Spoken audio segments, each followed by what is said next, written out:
I call the Honourable the Minister for Social Services.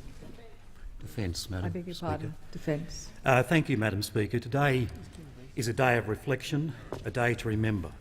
It's a day on which we pause to remember Australia's 22nd Prime Minister, a man who stood up for his convictions and fought for decency, for liberty and for justice. The Right Honourable Malcolm Fraser will be remembered as a man of courage, as many have said, and a man of conviction. A leader who was a champion, tireless champion of freedom and free enterprise. A Prime Minister who advocated against apartheid and oversaw enduring reforms to the structure of government. He entered this parliament in 1955 at the age of 25 to represent the great seat of Monmouth in Victoria's Western Districts.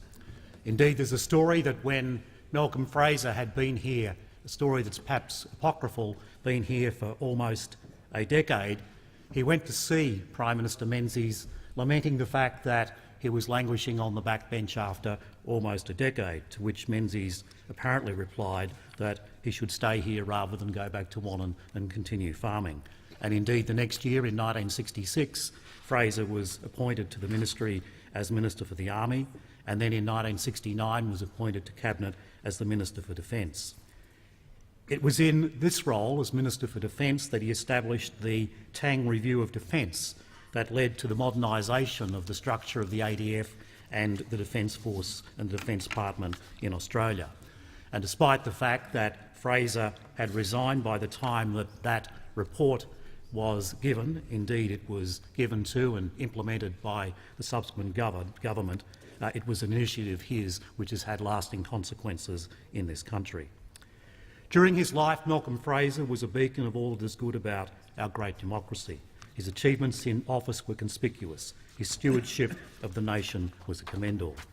And his vision and achievements in the journey of a multicultural Australia, as so many speakers have indicated this morning, was considerable. When we leave this place, all of us, we would like to be judged on what we sought to achieve, what we wanted to do. And although it's the fate of public men and women to be judged by what they achieved rather than what they intended, it's also true that history will be a better judge than anything that's said or written in the current times.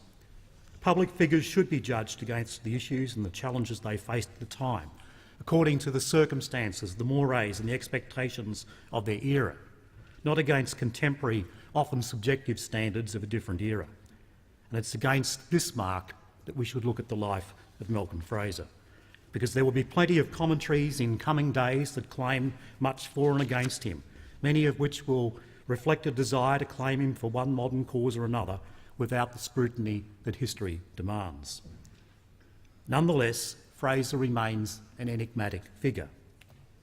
I suspect he was affected by the significant criticism that he suffered from having brought down a popular Labor leader, and then in a sense overtaken by the sweep of economic history led by Hawke, Keating and Howard in the subsequent years.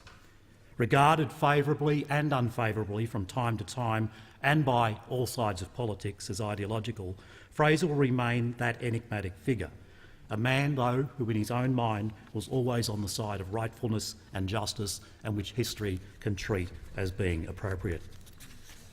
Madam Speaker, today we honour a man who attained the highest political office in this nation, became then the second longest serving Prime Minister and did much good in public life.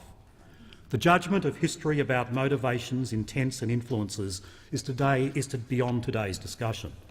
Nevertheless, we cannot altogether ignore or dismiss it, as it underlies why a person enters public life and participates in it for years, or in Malcolm Fraser's case, for decades.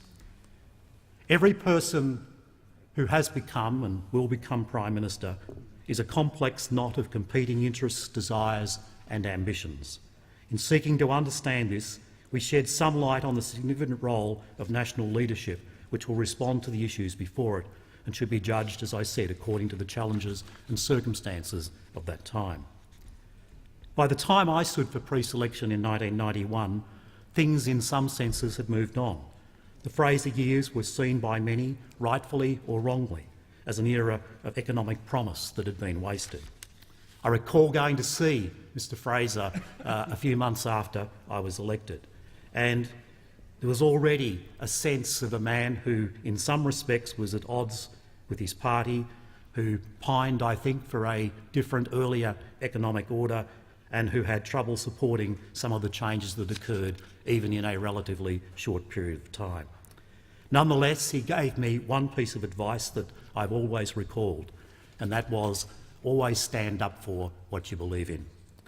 To Tammy and the entire Fraser family, I echo the deepest condolences of a most grateful nation. Our nation is all the richer for the enormous contribution that Malcolm Fraser made. Malcolm Fraser was Australia's leader, Australia's Prime Minister, but in the regions of my home state, he'll be always remembered as their leader, as Victoria's Prime Minister. May he rest in peace.